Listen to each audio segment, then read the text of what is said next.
Good evening বন্ধুরা। আজকে আমি আলুর পুর দিয়ে পটল রান্না করব।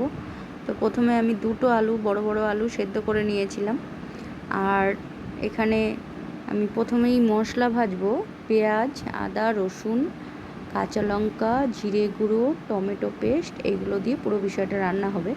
তো প্রথমে আমি পেঁয়াজ, একটুখানি রসুন, লঙ্কা ভেজে ভাজা ভাজা করে তার মধ্যে ওই সেদ্ধ আলুটা হাত দিয়ে এরকম চেপে চেপে দিয়ে ভাজবো, মানে আলুর চোখা যেরকম বানায় অনেকটা সেরকম। তো এরপরেই আমি দুটো ডিম ফেটিয়ে নিয়েছি।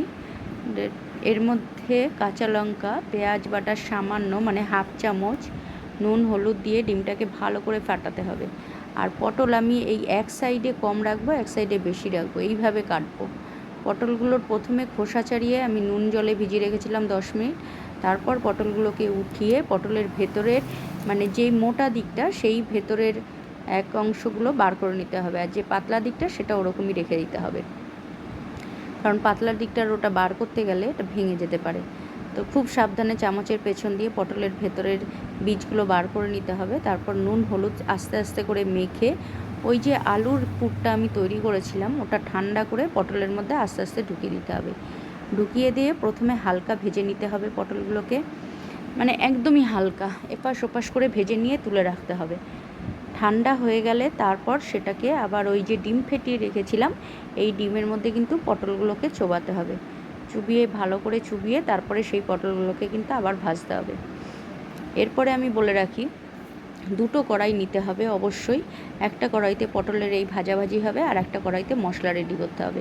মশলার মধ্যে আমি পেঁয়াজ কোচানো নেব, যা পেঁয়াজ ইউজ করব, মানে আমি এখানে 8টা মতো পটল নিয়েছি বড় বড়, আর তার জন্য 3টে পেঁয়াজ নিয়েছি। দুটো পেঁয়াজ কোচানো থাকবে আর একটা পেঁয়াজ পেস্ট করতে হবে।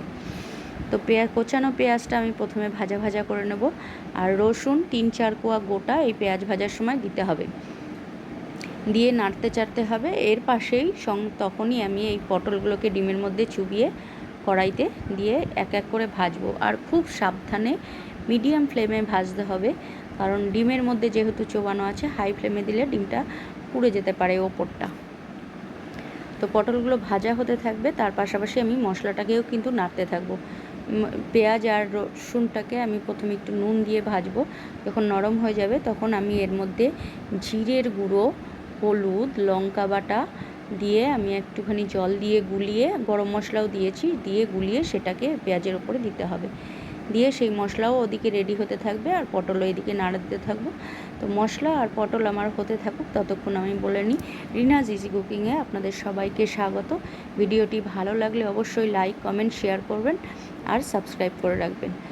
তো আমার মশলা একদম রেডি হয়ে গেলে, মানে কষানো হয়ে গেলে, তখন আমি জল গরম করে কড়াইয়ের মধ্যে দিয়ে দেবো। দেওয়া হয়ে গেলে যখন ফুটে উঠবে তখন ঝোলের মধ্যে আমি নুন দেব, দিয়ে এবার পটলগুলোকে সাবধানে উঠিয়ে উঠিয়ে দিয়ে দেবো। অবশেষে ধনেপাতা আর